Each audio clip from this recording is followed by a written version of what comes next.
Welcome back for episode 2 of the 2014 Unofficial Big Brother podcast. I'm ODN. With me tonight is the other half of our power couple. I hope you've warmed up those vocal cords, Mrs. ODN. Yes, I have. They're all warmed up. Now, I know this guy always has something to say, whether it be about the scared, the weird, or the beard. Good evening, Phantom. Good evening, guys. How are we tonight? Oh, not doing Fabulous. too bad. Fabby. Now, folks, we've gone with a Friday night this time so we can cover the daily shows. So we have a fair bit to talk about since our last podcast. So without any further ado, let's launch into it with a little segment I like to call The Power and the Passion.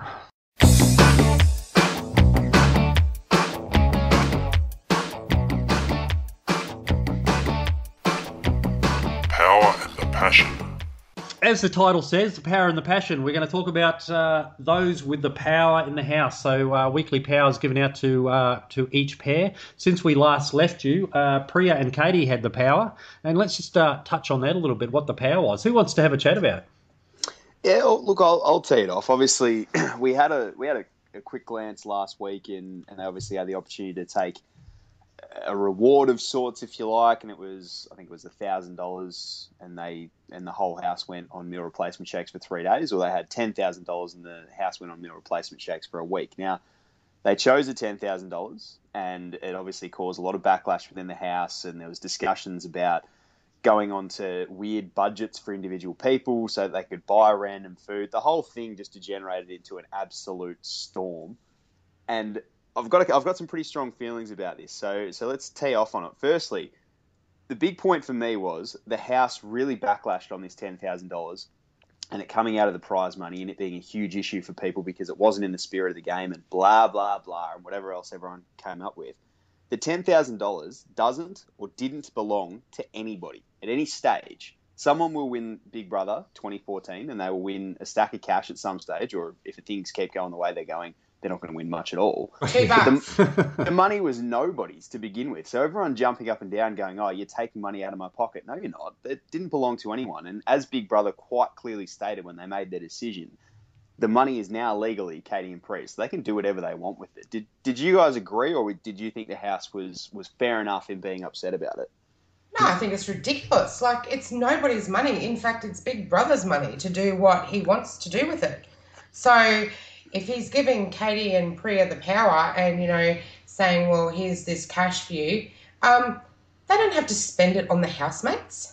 It's Exactly. Ridiculous. It was just But they expected it about the housemates. Yeah, they were the first ones in, so they're the first ones to get money. Now, we know that Big Brother intends on giving away more money. So in hindsight, much more money. Yeah, in hindsight, it's probably not. It wasn't that bad, but most of those housemates would have done the same thing, and it was just interesting to see the ones that changed once they realised it was coming out of the prize money. The likes of Jake and Sam were very outspoken on it. And Jake as well. Jake was a really vocal one about when obviously they then Big Brother started tempting them with excessively expensive food items. And Jake was one that really jumped on board I'm not about money. It doesn't motivate me. If it was my $10,000, I would have given everybody whatever they want. That's really, really easy to say when you don't have $10,000 in your pocket. Mm. That's the easiest thing in the world to go, oh, if I had money, I'd give it to everybody. Well, yeah, sure, maybe, but you don't. So it's pretty hard to back that up, isn't it, mate? Yeah, absolutely. And this, it caused a real dilemma because Priya and Katie were obviously feeling a fair bit of pressure. Katie more so.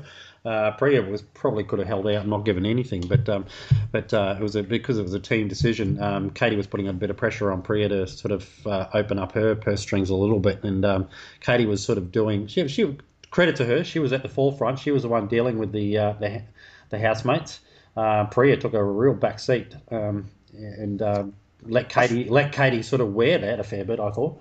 I think a certain degree of that as well was, and we talked about it briefly last week, was Priya really owned her decision and was quite clear and quite animated in pretty much saying, it's my money, I'm going to do with it whatever I want. Whereas Katie was very vulnerable. She made herself very easy to access and almost made herself too accessible to everybody and too I guess, too torn about the decision. So everybody saw that, honed in on the weakness, and really went after her. Whereas Priya was quite proud and loud about, no, it's my money, I'll do with it what I want. I think Katie waning a lot very early on gave everybody the expectation and the hope that they were going to be able to really, really go at her and get a bit out of it. And as it turned out, that was true. She needed to be less pandering to the crowd and more taking responsibility for her decision.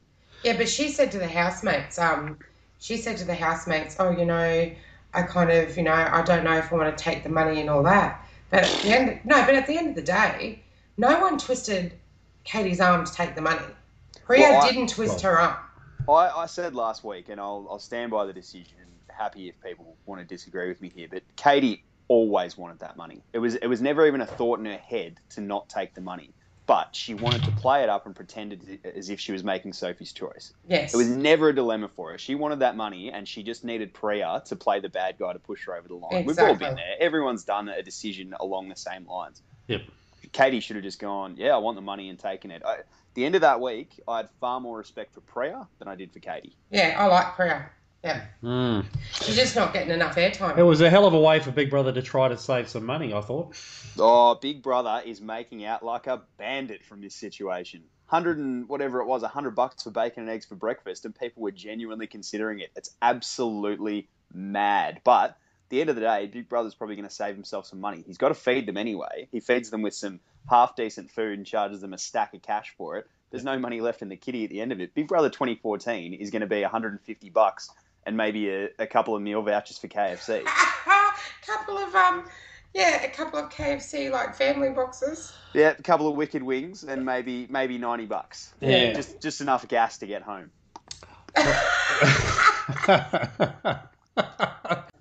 One of the last options Katie and Priya had with their power was to buy themselves immunity. So they'd already spent a fair bit of money.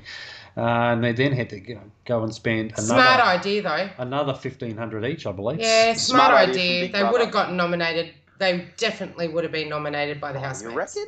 Oh, for sure. Yeah, without a doubt. Half their housemates couldn't stand Priya. Yeah. The biggest issue that I have with the decision that they made to do that wasn't so much that they made that decision, but the fact that they've made the decision early on to take $10,000, and then they've wound up with bugger all. They've wound up with, you know, a pack of twisties essentially. If you're going to take the 10 grand, and especially Katie was a big one on, oh, this is going to make me debt free. Well, it's not anymore. You've burnt it on a couple of, you know, bits of food and maybe a drink or two, and then buying yourself immunity. I was all on board with Priya with that. I think it's a silly decision to buy yourself immunity, and I'm not sure they would have been nominated. There's a lot more hated people within that house than Katie and Priya. Yeah, but Phantom, look how many couples were up in the end anyway. They would have definitely made it in that noms, definitely, without a doubt. I believe so too. And I do believe there's a lot of people out there that disagree about the money, and I do truly believe that they would have been one of the power couples to go. Maybe I've just got a bit too much confidence in myself. I would have backed myself and probably been shown the door, but hey. But they're not you, you know what I mean? Sometimes you win, sometimes you lose. Look, at the same time, we got to find out who the next heads of the house were, and that was a public vote, one of those online poll thingies. Yeah, jump in. Yeah, Channel 9, jump in. And that probably gave an indication as to who the most popular people out there were. Dion and Jason became the next heads of the house, and one of their first, I guess, powers, they got to have a little bit of a talk in a what was it? It was a power room or something they called it. The power room, and they could take two other housemates with them. And they took two other housemates, and they took in Ryan and Travis at the time. A good choice of housemates, don't you think? Yeah. Well, maybe, except for the fact that Travis might be the dumbest human being on the planet. If you're gonna strategize with someone, I'm not sure Travis Phantom, I love Travi. Come on now. Look, I'm on board with it. I didn't like Travis last week. I love him now because he is a big dumb puppy dog. But if you're going in to talk strategy about the game, I'm not sure Travis is the man you want to be strategizing with. Trivia. He loves playing trivia. Well, the public voted Travis and Ryan as the strongest pair, and as it turned out, Dion and Jason had to actually make some changes, and they got to change a couple of people around within a couple of pairs, and they opted to break up the pairing of Travis and Ryan, and Travis ended up with Kat, and Ryan ended up with Sam, which I think was a pretty good move. Yeah, I do too. Yeah, absolutely. Very clever play. Yeah, some were speculating that maybe they should take a couple of the less popular housemates and put them together, so there was a certain, first eviction. But a weak pack, if you like. Yeah, but I think they were playing the long game there, and good on them. Yeah, definitely. It was interesting to watch the sort of mini stuff up that they made with the way that it was switched around, which, to be honest, confused me. So I can't really blame them for getting that one wrong, but. I think they chose the right couple in the end. And it's actually good to see the dynamics change as well. The couples swapping around or eventually being disintegrated is good for the evolution of Big Brother 2014, I think. Yeah, absolutely. Let's have a chat about the passion side of this segment. Oh God. We saw the almighty Spa make a reappearance. The Spa, it's always a great place. Bravo, Big Brother. Big Brother Spa is always a place of mirth, merriment, and making out.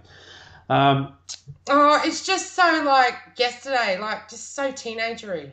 The moon was full, the champagne was flowing, the love was emanating and the from breasts the pores. were out there. It was disgraceful. And that was just in our house.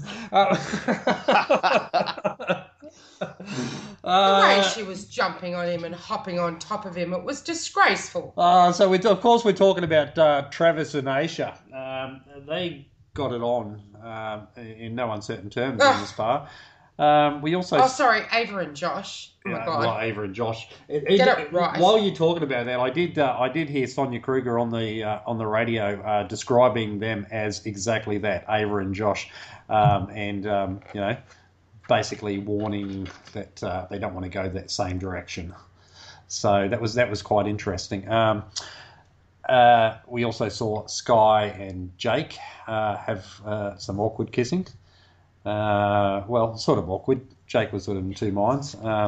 Sky was very much into it. And we saw Sky and Aisha, and I think that was probably the best kiss of the night. I think it was disgraceful. It was magnificent. That's enough out of you, Mrs. Odie. She's putting this on. I didn't enjoy whatsoever seeing two women at it. You couldn't have possibly enjoyed that less than watching Katie and Ryan awkwardly brush lips for a weird second in the corner of the Spa. That was the most disgraceful thing I've ever seen. Come on now, I'm a woman. I don't want to see two other women pash it off. Well, ew. Now apparently Katie and Ryan like each other. You could have fooled me with Katie's reaction to that kiss.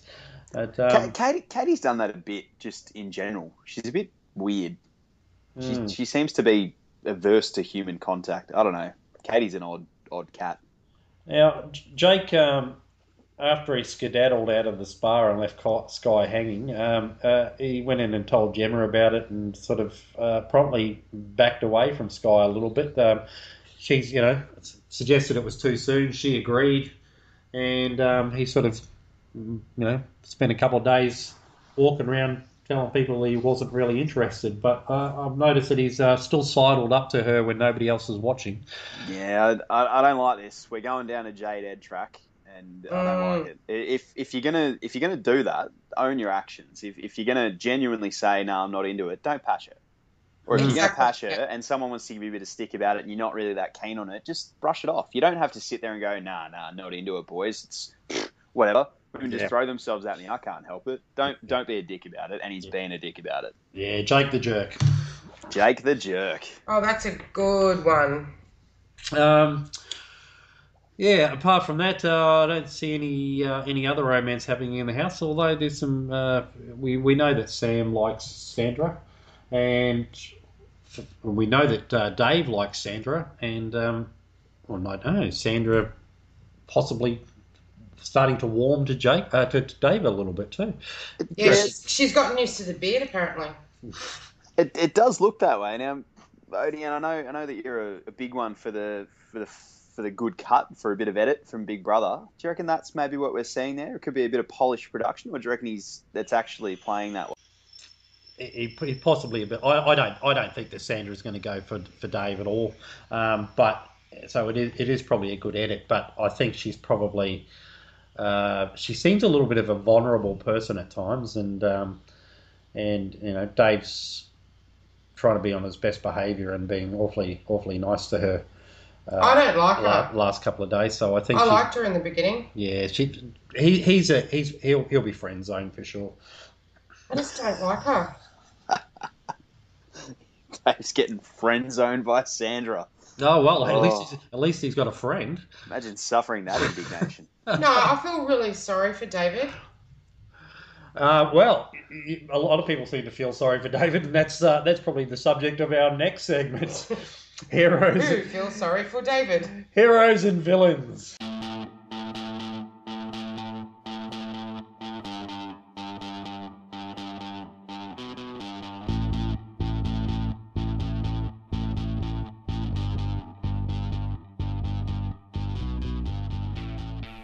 Heroes and villains. So, heroes and villains. Again, it's a fairly self-evident title that I've got there. Who are our heroes and villains of the week? I think hero number one for me has been a man that is just... Actually, I'll nominate two because I think I like them for very similar reasons. I've got Travis and Ryan in my hero belt this week. And the first one is Travis because when he came into the house... Let's be honest, he's not going to be able to count to 21 unless he takes his shoes and socks off. But I've come around just because he seems like a lovable larrikin. He's dumb as a post. There's no question about that. But he made a comment during the week when he was giving advice to Dave that basically went along the lines of, yeah, no, I'll give real good advice, right? Because don't think about stuff too much, right? Brilliant. He's like Yoda, but with about 30 less IQ points. It's fantastic. You can't help but love him. So he's hero number one for me. And hero number two is Ryan. He's skating a bit under the radar at the moment, but every now and then he just has pearls of brilliance. Cracked a brilliant joke the other night, and he's got really good comic timing. He's just sort of flitting about doing his thing, gives out good advice, has a nice little sensitive side to him, which we saw the other night when he was talking to Dave and giving some advice on how to deal with women. So they're my two heroes for the week. I'm on board with those two boys. I'm not a fan of Ryan. I don't like him. Do not like him. I don't like what he does with his arm. It's like he touches under his arm all the time. Like he's always scratching himself. It's like it's a twitch or something. Maybe he's just a bit dirty. I don't know what it is, but he looks stinky. You know how some people just look stinky? He looks like it's probably like just flicking off dirt or something. He's so serious. I don't like him. I'm just not sure whether he's just an introverted person that's sizing people up, or whether he's just choosing his next victim. I'm not quite sure yet. I just don't like him. I'm sorry. I can't gel with him. I'm a little bit. The TV screen, I'm still a little bit thrown by Travis having to take his shoes and socks off to count to 21 because I'm wondering what he's counting for the extra one. That's got me concerned. What? That doesn't even make sense. Since when does he count his toes? What? Sky, stay with me here. Oh my God! Don't call me Sky. Someone's about to win 30,000 grand. Jesus. Not everybody thinks he's a villain, but there's no doubt who the villain in the house was this week, and that's Dave. It was not. Turn it up. He had it was a massive blowout between Dave and Lisa. People are just jealous of him. As we know, Dave basically told, making this perfect woman, told Lisa he liked her upper body physique. Went and told the boys that her boobs hung a bit low. Yeah, but that was boys' conversation. They should never have been listening in the first place. Well, boys talk like that. That's what they do. Yeah, but okay. I have no issue with Lisa being offended over hearing somebody talking down about her breasts. And can I just say something too, just for the record? A group of girls, if we're together and we've had a few drinks under our belts, talk about how saggy a man's breasts are. We talk about men like that. It's just what the human race does. Deal with it. Yeah, but if somebody hears it, They're They entitled. shouldn't have been listening. I don't think Oh, there's any. yeah. There's no issue with the fact that I would be reticent to think that anyone thinks that there's an issue with her being upset about it. But to me, she was very selective with what she was offended about, and she was very selective about who she was offended by. But let's face That's it, the issue. if you're listening to a conversation that you know you shouldn't be listening to, and you hear something that you don't like, then that's your own fault. So you deal with that. You don't go blaming the other person for it. I think she played on that. I think she heard what she heard and went, "Ooh, I might be able to play on this." I'm not down with this eavesdropping stuff as being this great crime. 16 people in a house, cameras and audio everywhere. At some point, she was going to find out that he had been nice. Yeah, so why make such a big deal nice about to it? her face, not so complimentary behind her back. That was her issue. It is. Plus, she was a little bit embarrassed. We do need to be 100% clear on this as well. And if we're looking at exactly what was said and breaking it down, Dave quite clearly said in the pool, I would choose your upper body, or he might have said torso.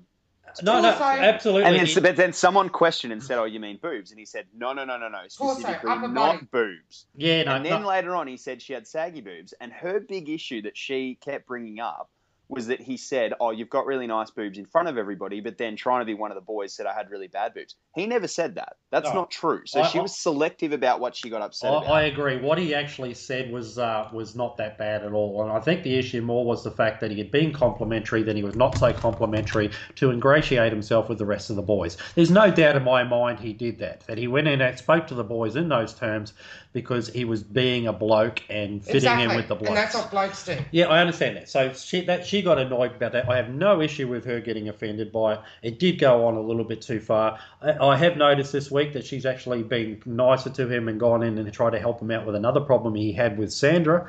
So I'm not, people thought that she would just use that to bury him and make an excuse to bury him for the rest of the week and the rest of the time in the house. She doesn't seem to have done that. I will say, I think out of it, if we're talking heroes and villains, I think she came out looking like the villain because he approached it quite calmly, quite rationally, and to be honest, with a fair bit of humility, went up to her and said, "I'm sorry, I never meant to offend you." Didn't apologise for what he said because he's not going to take that back, but said quite clearly, "I didn't want to upset you." Her reaction to that apology was an absolute disgrace. Yeah, she embarrassed herself. That was terrible. Well, I think that in due course, she realised that the way she reacted to that was pretty awful, and she probably did a little bit of PR and damage control by turning it around. She damaged herself because she looked like the villain. She looked like the mean one. Mm-hmm. Yeah, and she did, and she did that, and she did. I don't like it when people feel the need to use that "I'm a strong woman" line. It's turning it into a battle of the sexes. Yeah, and it's not a battle of the sexes. Let's face it. That's not what it was about. And then oddly, later on in the week, she randomly said, because she quite clearly said that night, "I don't accept your apology. You can go and get stuffed. Stick it up your jumper, so to speak." And then later on in the week, it was randomly all of a sudden, and maybe we missed it. The edit might have cut it out, ODN, but she randomly said, "Oh no, I accepted his apology and we've moved on." I never saw that. I think she said, "I've forgiven him." So there might be a fine distinction there too. Maybe. Yeah. But she did again at the dinner table bring it up again. Boom. When he did the whole boom thing where he tried to have a discussion with everybody about how he doesn't get hurt and whatnot, and she brought that up again as an example of his hypocrisy, and it probably wasn't. Yeah, look, fleetingly that was disgraceful from her to do that again, and again she made no sense, less than no sense with what she was actually saying. None of it had anything to do with anything at all. It was just bizarre. But then him bringing it up, let's bring that up, because this to me was his villain move of the week. What the hell was the point of that? That was a stupid thing to do, to bring up at the dinner table. "Oh, I'm different and I feel like you guys don't listen to me." And what was his end game? What was he trying to achieve? Because honestly, it just came across as agony aunt, whining, being a little bitch, quite frankly. But where did you want him to bring that up? I think he was trying to give Gemma somebody to relate to. No, what? That's not even funny. Yeah, it is. It's exactly what Gemma does. No, but if he's saying it at the dinner table in front of everybody, well, if I wanted to discuss a problem that I knew the housemates had with me, that would be the perfect place to bring it up, would it not? But maybe. But my point is more, it didn't need to be brought up. Like, he's had an issue with a few housemates saying specific things. As far as I can tell, the better part of let's say 8 of the housemates have never really raised an issue specifically with anything they've said. They've just sort of gone, oh, Dave's making offensive jokes or whatever it seems to be is the issue that they have with him. It was just it was a pointless thing to do. He's done it in front of everybody as this big grand gesture. To me, it seemed like campaigning, frankly. Really? Yeah. Possibly that was something that he's done for the audience, for the cameras. Really? Do you think? Well, possibly. It was a bit of grandstanding. Travis actually pulled him up on it and told him he should have just gone around quietly to each person that he thought had a problem with him and try to explain himself rather than try to do it to everybody, considering not everybody has had a problem with him. Oh, dumb Yoda. So wise. Yeah. So dumb yet so wise. Oh, dear me. Phantom's in good form tonight. Just a little bit of trivia for you. Trivia? Yeah. Now, obviously, we won't go too far into it, but the other incidents that David had been involved with, he had a little bit of a shot at Sandra over her thighs. She's saying that she needed to work on her thighs, do some exercise, work on her thighs, and he said it's exercise, it's not... not a magic wand. Not a magic wand. You know what?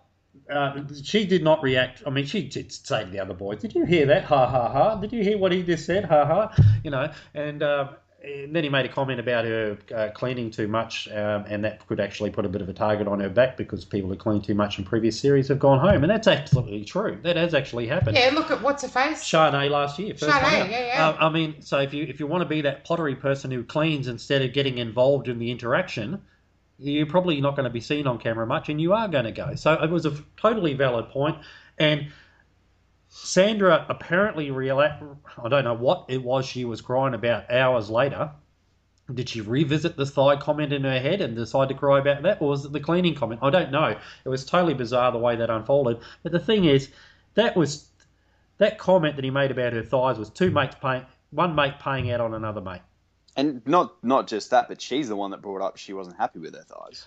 Oh yeah, I mean that's fine. She brought that up in if she brought it up in a serious context, it was a mate paying out on another mate. Correct. Like two friends would do. You pay out on the little things, and it was done in that spirit. It wasn't done mean. I mean, Captain America did put his hand up and say, "Hey, calm down, Dave." So.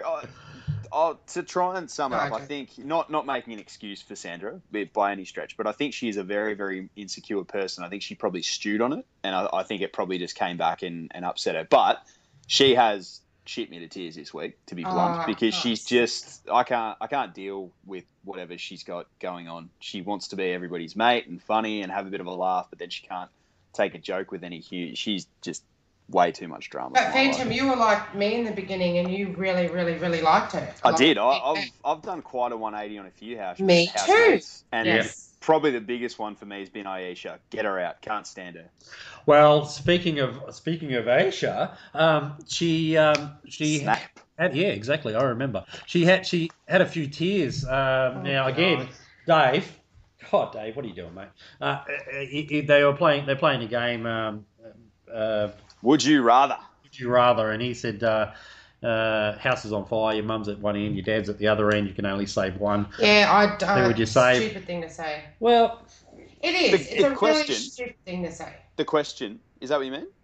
Well, like the mother and the father being at opposite ends. You've got the context of it is that would you rather is a game where you sit there and come up with two terrible choices. One is always that you have to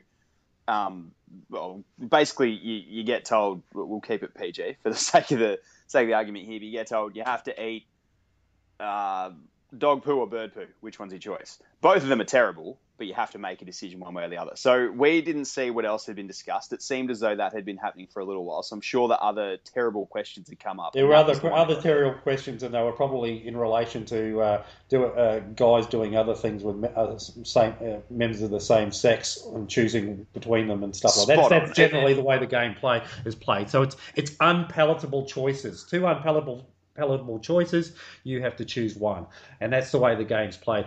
However, he was never going to get a proper answer out of that. Nobody's actually choose between your mother or the father. No, I mean, well, yeah, not with them watching, that's for sure. But she probably didn't need to have that reaction to a game, as you rightly point out, Phantom, that they were probably playing for a fair while, and there'd been a fair few unpalatable questions. So. yeah, that was just a But yeah. can I just say something in defence of the housemates? Not that I've been there and done that, but you got to remember they've been in lockdown. They've had no contact with the outside world. They're put into a house where their emotions are running rampant. They're going to cry at little things they probably wouldn't cry about on the outside. Yeah, but I don't give them sympathy for that. They're the ones that chose Right. to go into the house. That's your call. I completely agree with you and understand it is a vacuum, but I'm not going to give her a free pass because of that. She chose to go in there. Oh, look, to a certain extent, and this happened to Tully last year. We're going to judge housemates based on what we would do in the outside world, not being in that vacuum. You can sort of understand that it might be different in there, but they chose to go into that vacuum and they chose to be judged according to our own ideals out here. So that's that's a small part to play. It was probably, again, that might have been an anti-Dave overreaction. And the other thing, Kat, I think it was Kat, had some problems with Dave's general sexual talk. And Lawson had a small problem with Dave trying to Tell him how to do his magic. to see what was up his sleeve, and debunk his magic tricks, which fair enough. Probably, out of all of those, I could see Lisa being embarrassed by Dave's conversation about her boobs, and I could see Lawson being upset that he was physically trying to undo his magic trick.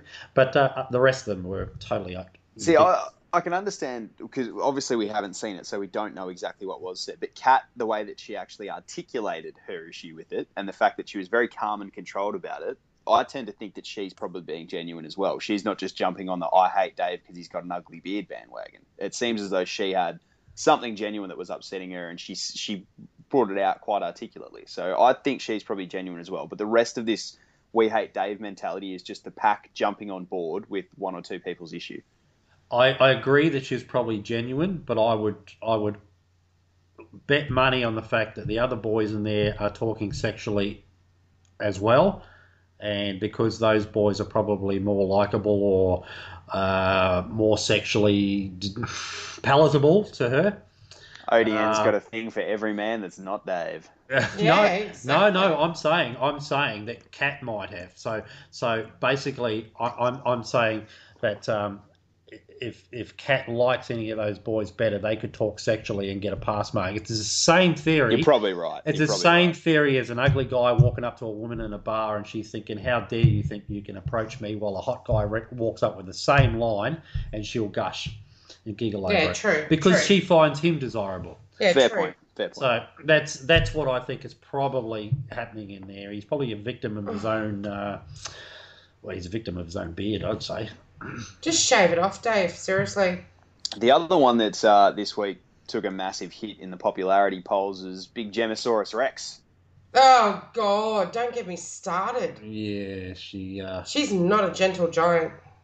Look, I don't think there's a whole lot to discuss there. She obviously had a little tanty while they were doing the game, dividing people up and ranking them, which we've seen, I think, every year that they've had Big Brother. They've done some incarnation of that. Yep. She didn't like that she wanted to put herself at the top end of the kissing tree, which I'd be hard-pressed to think that many blokes have kissed her because it's a fair way up to that mouth. But anyway, moving on. She got told not to go there and got told to go down the back end of the line, and then a couple of minutes later just broke down, started belting her pillow, had a big tanty. Oh, that was just... What about me? It isn't fair. Well, Sorry.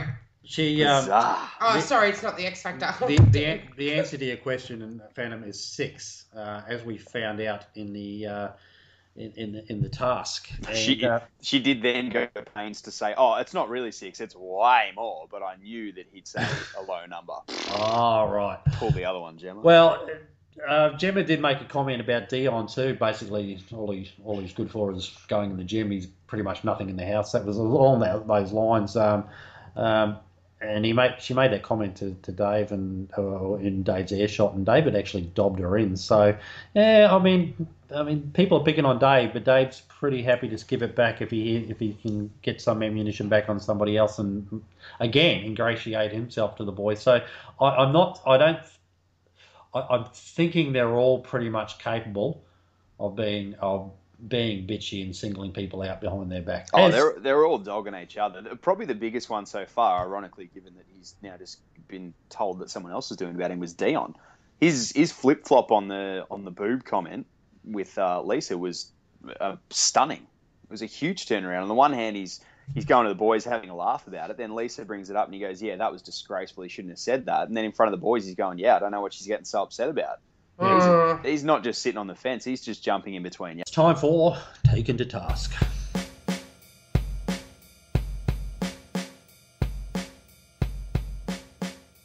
Taken to task.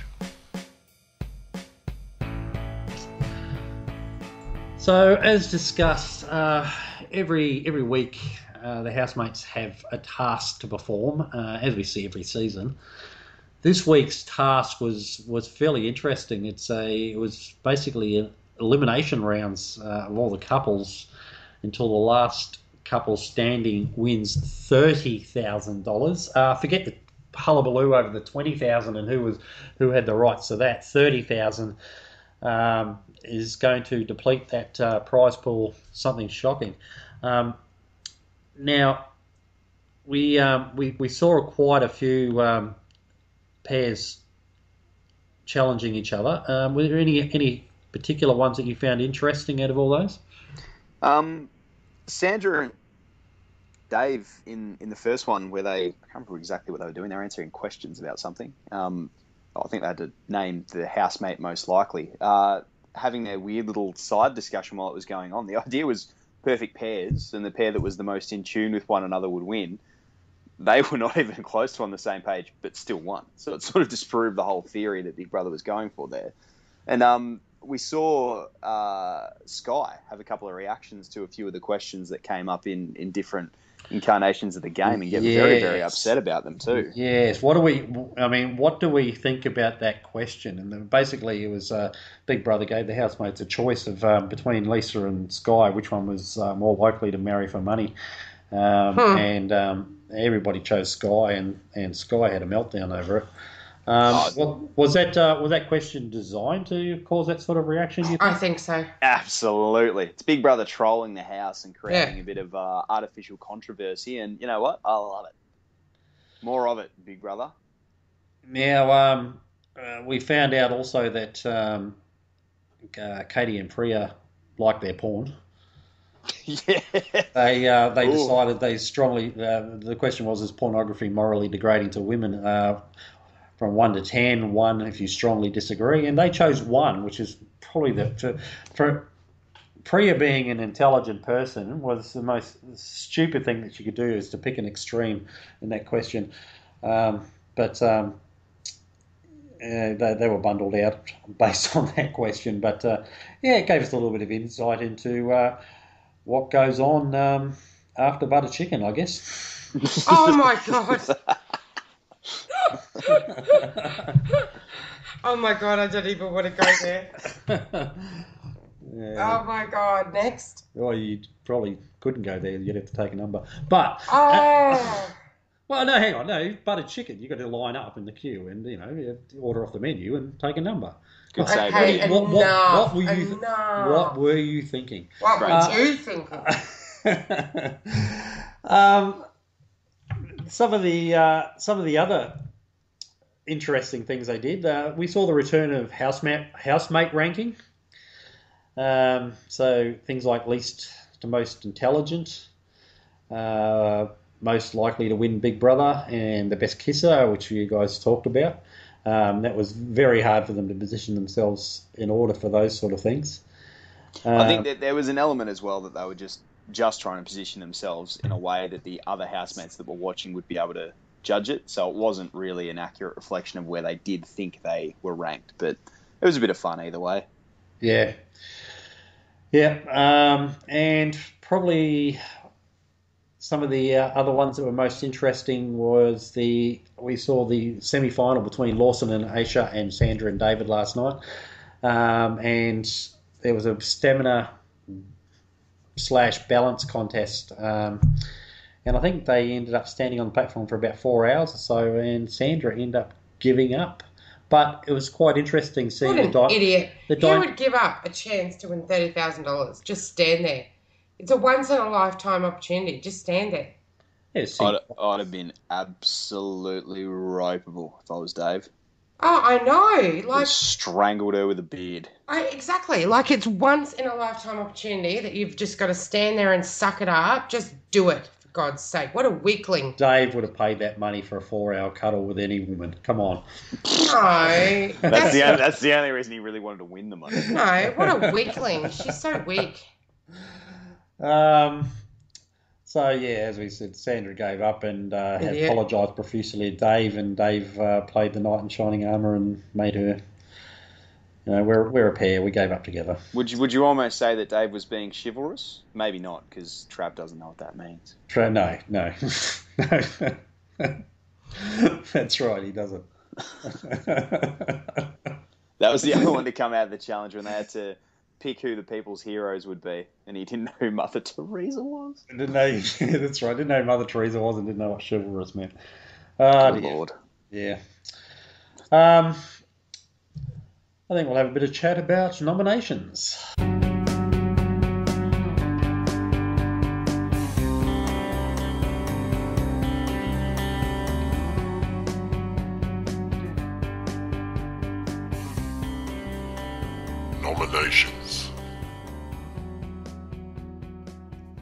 Nominations this year, I mean, it's all fairly It's the same. fairly standard fare. I mean, the only difference was the power couple, Dion and Jason, had double points, but we've seen that before.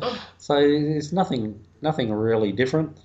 They're all nominating in private.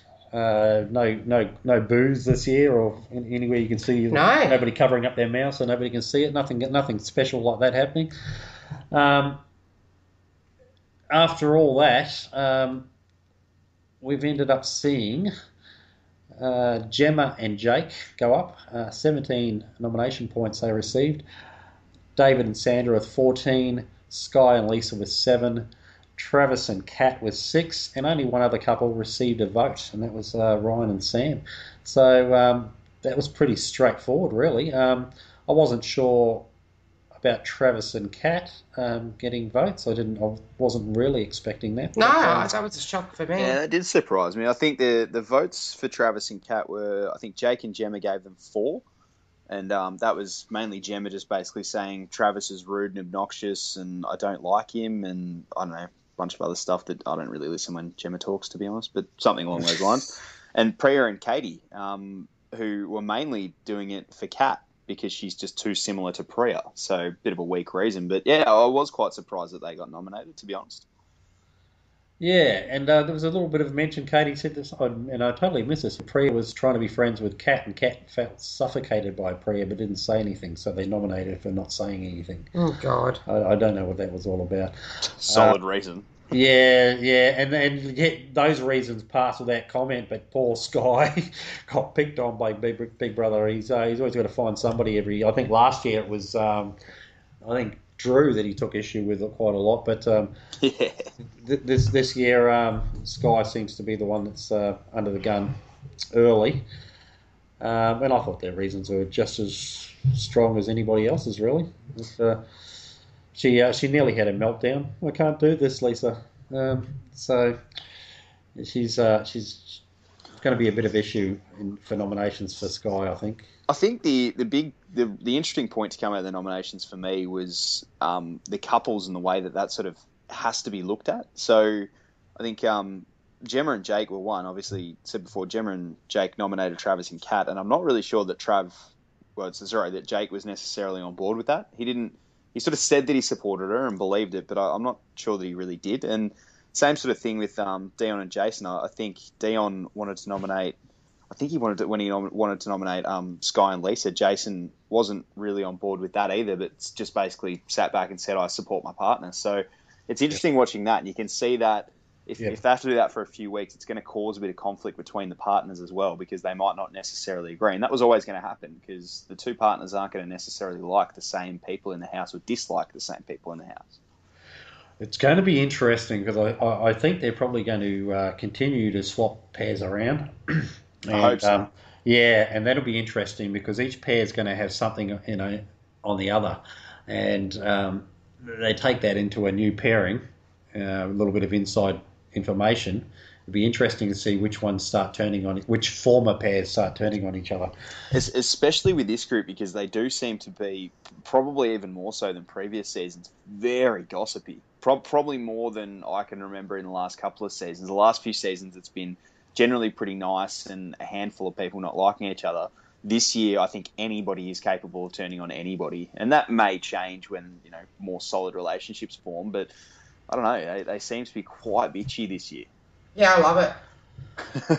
Now, I'm hearing things about whichever pair gets the most votes, or sort of the least saved votes. Oh, can I do this? Yeah, sure. Okay, so basically, this is how it's going to go down, right? So, for example, hypothetically, if David and Sandra were to have the lowest amount of votes on eviction night, so basically it looks like those two are going to be evicted, the housemates have to choose one of them, whether it's David or Sandra, to leave and be evicted, which will leave one person, hypothetically Sandra, in the house. So what I don't understand and what I want fully explained to me like I'm a 2-year-old is what happens to that single person? Because they can't play in pairs anymore because one person has already been evicted. People are saying that the only room that we've seen so far is the diary room, which is upstairs. People are saying there is another house attached to that up there that we haven't seen. People say that single person that's left will then go upstairs, which means they'd be there for a week by themselves anyway. I don't understand. I don't think Big Brother can keep this pairing thing going on because it's just not going to work. If that happens and you've got a single person, I'd say they should live in the fish tank until another person joins them. Well, I don't know how he's going to do it. 1 week in a fish tank. Live in the fish tank for a week. You should. But do you know where I'm coming from? That's so sadistic. Do you know where I'm coming from, but like it's not it's not like it's going to gel. It's not going to like flow. Like there's going to be no flow going on. Well, there's rumours Phantom, that the single person, if one person stays, they're going to go up into some secret area of the house or an upstairs area because we only see the diary room upstairs. Yeah. Sort of thing. So they're going to go bigger than that. Yeah, so there's going to be another area these people will go into. But if the housemates are the ones choosing who stays and who goes, then they're going to know that the other person is floating around the upstairs like a ghost, or floating around somewhere, and it's going to come back in at some point. So I don't know if it's going to work that way, but there is potential to throw a few twists our way. I think. Maybe they go to the sanctuary and they hang out there. I don't know. Well, look, aside from what may happen in that regard, just going off what we know, let's get our predictions in early. Who's going to get the least save votes this week? Which pair? David and Sandra. David and Sandra. Very interesting, isn't it? I mean, there is a little bit of groundswell for support out there for David.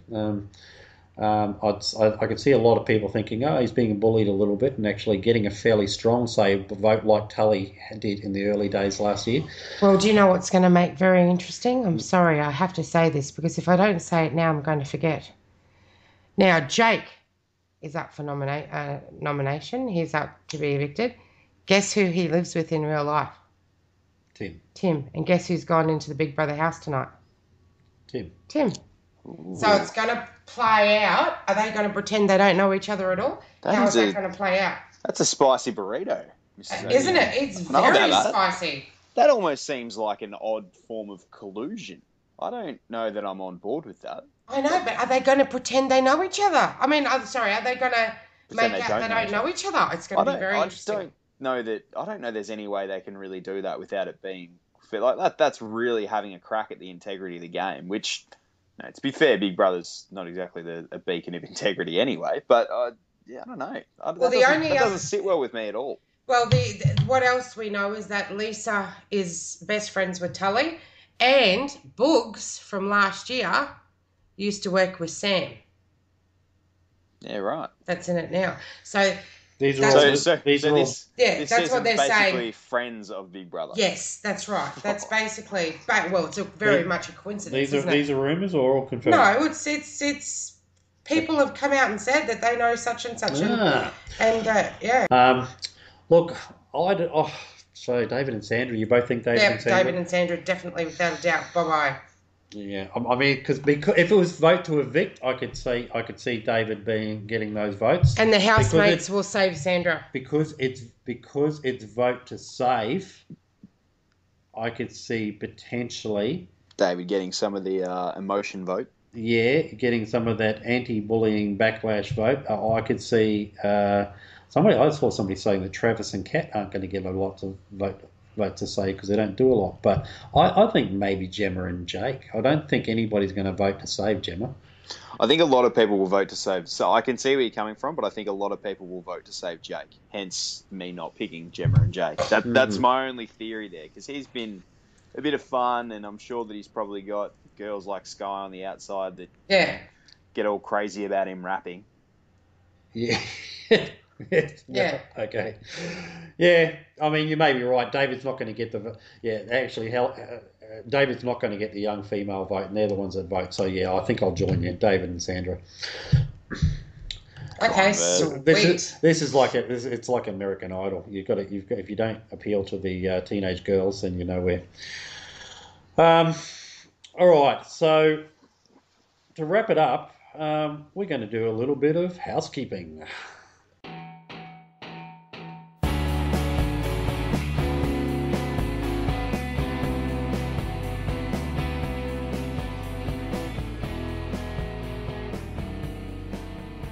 Housekeeping. So housekeeping's basically everything else that doesn't fit into any of the other categories that we've discussed tonight. Just general chit-chat about things that we've observed during the week. Anybody got anything else that they want to bring up? I reckon of all the people in there, and I think this year we're seeing a lot more, just as a general sort of chat a lot, I guess. A lot of the housemates really sort of picking to a persona or playing to the camera or thinking their way through and strategizing, but not wanting to be, the odd one out and being the one that gets picked on. And two that have sort of stuck to me so far is firstly Lawson, who I'm a big fan of. I think he's a really good housemate and provides a lot of value. He's very switched on. He's playing the game. I think he understands it very, very well. I think he knows his position and he knows how to make sure that doesn't necessarily get pushed around too much. And he's got himself a pretty good partner in Aisha, aside from the fact that I can't stand her and I want her out of the house. I think that he understands that she is probably going to get some of the young female vote and a lot of the young male vote for the odd few of them that do it. I think he's got it really well. The other one, which I think we can't gloss over at all, Sky, definitely not the most switched on housemate in the world, but she knows she's on Big Brother. She is acutely aware of it, and she is doing a lot of stuff, especially this week, to play up to the camera and to basically try and connect with the audience through the camera. So much. Yeah, it's actually quite grating at times. But I can actually see through it though. Oh, she's the point of it that I was going to sort of make is she's not smart enough to do it in a subtle way, because I think Tim did a little bit last year. We saw him doing his rocks thing, which he claims was for him. I think, in all honesty, I don't think it was. I think it was a way to connect with the audience and make them really believe in his vote and probably vote the way that he wanted us to vote. Yes, exactly. And it was very, very clever, but it was also subtle enough that you were never really sure. You couldn't sit there and categorically say, no, he's playing it up for us. Sky's trying to do the same thing with, dancing around and singing while no one's there. And I think the other day she sat there and... Please don't tell me that's not natural. I mean, it was so entertaining. It's true, and I mean, we've got to be honest. Everything else about it is very, very natural. But it really grated. And the other night, earlier on this week, she sat there and said something and made a prayer to God about thank you for my brain, and that was just genuinely bizarre, really bizarre, super out of character, and actually for a minute made me sit back in my chair and go, what just happened? What was all that about? So it's not going to work for her. She's not clever enough by half to get away with it. No, well, Yeah, no, I agree. her and Travis can sit in the diary room and thank God for the same thing, and God's going to be left scratching his head going, what did I do again? What now? That definitely wasn't my work, kids. Sky was had a bit of a cry again because Lisa excluded her from training the dogs or something. Got up and trained the dogs without her, and that was so she is this year's crier. Well, one of them. Yeah, look, I've done a little bit of about face on her. I thought didn't really like her that much in the first couple of days, first impressions. But you know, I think she's pretty harmless, and she generally has good entertainment value. So yeah. Another one that's that I've noticed, there seems to sort of be, we talked about the pack mentality quite a bit today, and it's hard to tell at the moment exactly who seems to be leading that. But I think one person in the house that I don't reckon I've ever seen anyone in my life that likes talking about themselves more than this person, and also talking about everybody else and just planting seeds all over the place to keep everybody in their toes, is Katie. I actually think that in a weird, subversive way, she's kind of running the show in there at the moment. And her and Priya as a power couple are really good. Now, I haven't really been able to, I guess, bed down whether I like Katie or not, but I like what she's doing. She's keeping everybody in their toes. No one really knows that she's the one that's flitting about, planting the seeds all over the place. But she seems to be never at the center, but always just left of the center of every controversy that's in that house. The first person they're talking about it, and the first person using little subversive moves to get everybody thinking the way that she does, which is a very, very clever thing to do in a game, which Big Brother is, like this. Yeah, look, I like her. I like personality she's exhibited, and I like the way she's interacting with the other housemates, and whatever her role is in the house. I hope she sticks around a fair bit. She's probably right up there as one of my favourites. Along with Lawson, who's well, if you can turn Ryan around into not minding magic so much, then he's doing a pretty good job. He's coming on board for everyone. See, I think with Katie, I don't think I like her. I don't think I would like her as a person. I don't think I'd ever be friends with her. But watching her is fantastic, and I want her on the show. Yeah, well, you know, the Reverend's daughter who stole from the collection plate to go and buy ciggies. She's a bad girl. She is indeed. Other little things during the week. Sam had a fake shark attack story. That was interesting. That went on. Yeah, it did go on, but it was that would have been a pretty funny situation in a not so funny sort of way.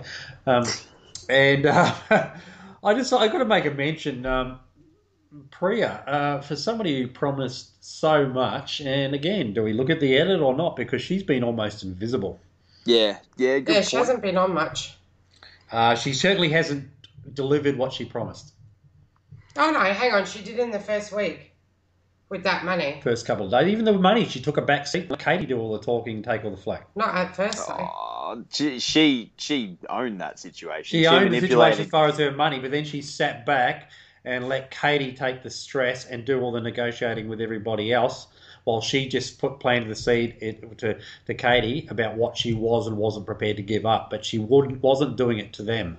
She wasn't arguing. She wasn't fighting them. She was staying silent, going away, and letting Katie be the mouthpiece for her. I think that was quite clever, to be honest. Yeah, no, what I'm saying is it's not causing. She's not being out there with the other housemates. Yeah. She's not being confrontational with the other housemates, and that's what she said she would be. Yep. Yeah. So true. She did too. So yeah. In parting, we also had, which I actually completely forgot about, David nominating Lisa for farting in his face. So Lisa just seems to be this bizarre contradiction in terms, this strong, empowered female that goes around farting. Oh, look, that's a pretty good note to leave it on, folks. Thanks, Phantom. Thank you, guys. Always a pleasure. And thank you, Mrs. ODN. Thanks very much. Until next week, folks. Get those votes in. See you guys. All right. Bye.